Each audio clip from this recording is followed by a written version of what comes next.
Hello friends, welcome to Erode அம்மாச்சி சமையல். இது நம்ம வீட்டு சமையல். இன்னைக்கு நம்ம பார்க்க போறது மாங்காய் துருவல் ஊறுகாய் எப்படி பண்ணலாம்னு பாப்போம். இந்த ஊறுகாய் பாத்தீங்கன்னா செஞ்சு வச்சிட்டு ஒரு வருஷம் ஆனாலும் கெட்டு போகாது. நல்ல பல்லு இல்லாதவங்க கூட இந்த ஊறுகாயை நல்ல தொக்கு மாதிரி செஞ்சு வச்சிட்டு சாப்பிட்றதுக்கு நல்ல டேஸ்டா இருக்கும். இதை எப்படி செய்யலாம்னு பாப்போம் வாங்க. நம்மளோட சேனல்ல சப்ஸ்கிரைப் பண்ணாதவங்க சப்ஸ்கிரைப் பண்ணிக்கங்க. சமையல் குறிப்புகள்லாம் உடனே உங்களுக்கு வேணும்னு நினைச்சீங்கன்னா பக்கத்துல இருக்க பெல் பட்டனை அழுத்தி வச்சுக்கோங்க. அப்படியே Facebook, Instagram, ஷேர் சாட்டை ஃபாலோ பண்ண மறந்துடாதீங்க. பாருங்க, டேபிள் ஸ்பூன்ல 1 ஸ்பூன் அளவுக்கு வெந்தயம் போட்டுக்கலாம்.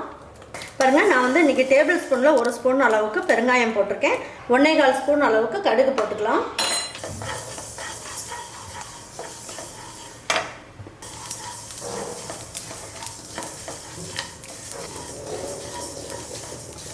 வெந்தயம் வந்து கருக விட்டுறாமல் இருக்கணும். ரொம்ப கருகிடுச்சுன்னா தான் நமக்கு கசப்பு டேஸ்ட் வரும். கருக விட்டுறாமல் இந்த அளவில் எடுத்துருங்க.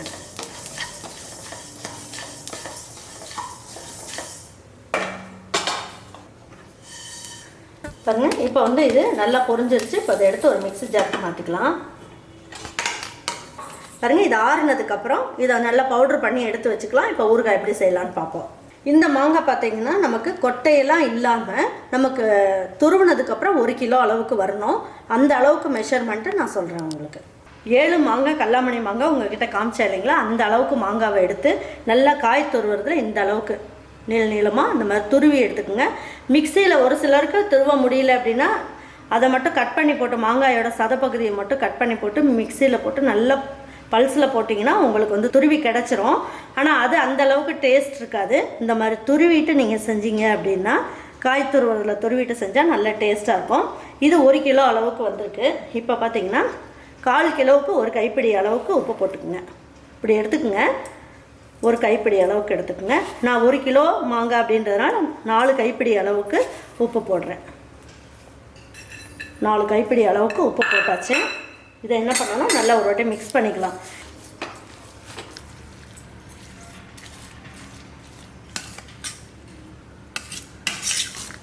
நம்ம ஊறுகாய் செய்யும் போது நம்ம கை ஈரமாக இல்லாமல் இருக்கணும். பாருங்கள், நம்ம கொஞ்சம் தளதளன்னு ஆயிடுச்சு. பாருங்கள், உப்பு போட்ட உடனே கொஞ்சம் தளதளன்னு ஆயிடுச்சு. இதை உடனடியாக செஞ்சிடலாம். இதை ஊற வைக்கணும்லாம் அவசியம் இல்லை.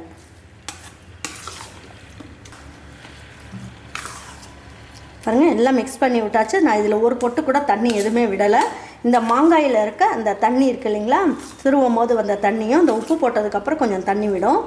அதோடு சேர்ந்தது தான் இது இருக்குது. நல்லா கலக்கி வச்சாச்சு. வாங்க இதை வச்சுட்டு எப்படி ஊறுகாய் பண்ணலான்றதை பார்ப்போம். நம்ம ஒரு 300 ml அளவுக்கு நல்லெண்ணெய் ஊற்றிக்கலாம். நீங்கள் எந்த அளவுக்கு எண்ணெய் ஊற்றுறீங்களோ அந்த அளவுக்கு உங்கள் ஊறுகாய் வந்து கெட்டு போகாது. பாருங்கள், இப்போ நான் என்ன பண்ணியிருக்கேன், ஒரு 2 ஸ்பூன் அளவுக்கு கடுகு போட்டுக்கலாம். பாருங்கள், இதில் ஒரு 1/4 ஸ்பூன் அளவுக்கு ஜீரகம் போட்டுக்கலாம்.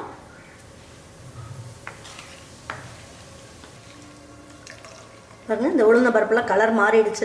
நல்லா பொரிஞ்சிருச்சு. இப்போ இந்த ஸ்டேஜில் நம்ம என்ன பண்ணலாம் அப்படின்னு பார்த்தீங்கன்னா 2 இனுக்கு கருவேப்பிலை. தண்ணியிலலாம் ஒன்றும் போடாதீங்க. நல்லா துணியில் தொடச்சிட்டு இதில் போட்டுக்கலாம். இப்போ ஸ்டவ் ஆஃப் பண்ணிடுங்க.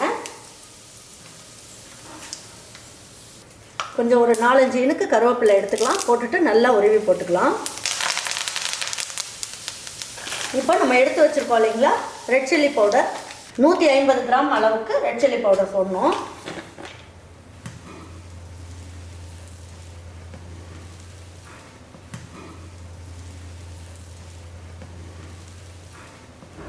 இப்போ இதில் ஒரு சிட்டிகை அளவுக்கு மஞ்சள் தூள். இப்போ நம்ம அரைச்சி எடுத்து வச்சுருக்கோம் இல்லைங்களா பொடி. பாருங்கள், எல்லாமே நல்லா அந்த எண்ணெயிலேயே நல்லா அப்படி நல்லா ஒரு வாட்டி நல்லா மிக்ஸ் பண்ணி விட்டுருங்க. பாருங்கள், நல்லா மிக்ஸ் பண்ணியாச்சு. இப்போ பாருங்கள், நம்ம உப்பு போட்டு நல்லா கலக்கி வச்சுருக்கோம் இல்லைங்களா. இப்போ இந்த மாங்காய் தொக்கை எடுத்து இதில் போட்டுக்கலாம். இப்போ ஸ்டவ் ஆன் பண்ணிக்கலாம். நல்லா கலக்கி விட்டுட்டு அதுக்கப்புறம் ஸ்டவ் ஆன் பண்ணிக்கலாம்.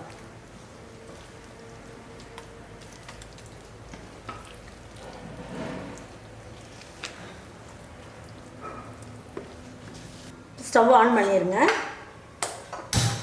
இப்போ என்ன பண்ணலாம், ஒரு 5 நிமிஷத்துக்கு இதை நல்லா இந்த எண்ணெயோடு இந்த மிளகாய் தூளோடு சேர்த்து நல்லா ஒரு வாட்டி பரட்டி விட்டுட்டே இருப்போம்.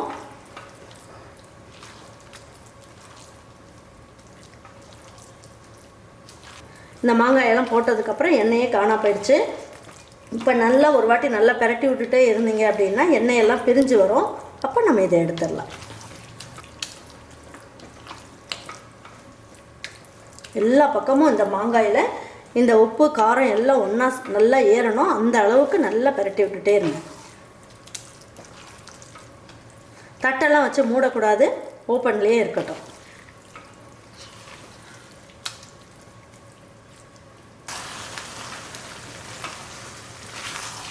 பாருங்கள், எண்ணெயெல்லாம் பிரிஞ்சு வர ஆரம்பிச்சிருச்சு.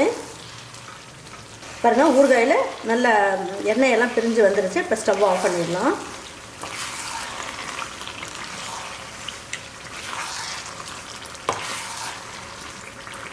பாருங்கள், இந்த அளவுக்கு இருந்தாலே கரெக்டாக இருக்கும். நீங்கள் கொஞ்சோண்டு ஊறுகாய் எடுத்து வாயில் போட்டு பாருங்கள். உப்பு வந்து நல்லா சுருக்குன்னு இருக்கா அப்படின்னு சொல்லிட்டு இருந்ததுன்னா விட்டுருங்க. இல்லைன்னா கொஞ்சம் பத்தலைன்னா ஒரு ஸ்பூன் அளவுக்கு சேர்த்துக்குங்க.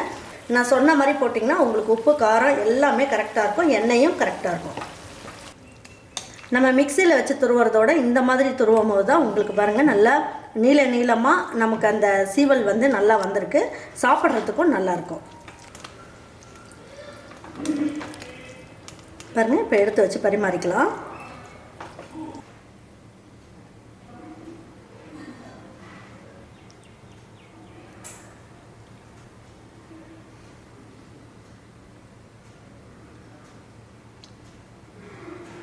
பாருங்கள், இதே மாதிரி தயிர் சாதம் செஞ்சு வச்சுக்கோங்க. இதுக்கு வந்து வேறு எதுவுமே போட வேண்டியதில்லை, ஒரு தாளிப்பு கூட கொடுக்க வேண்டியதில்லை.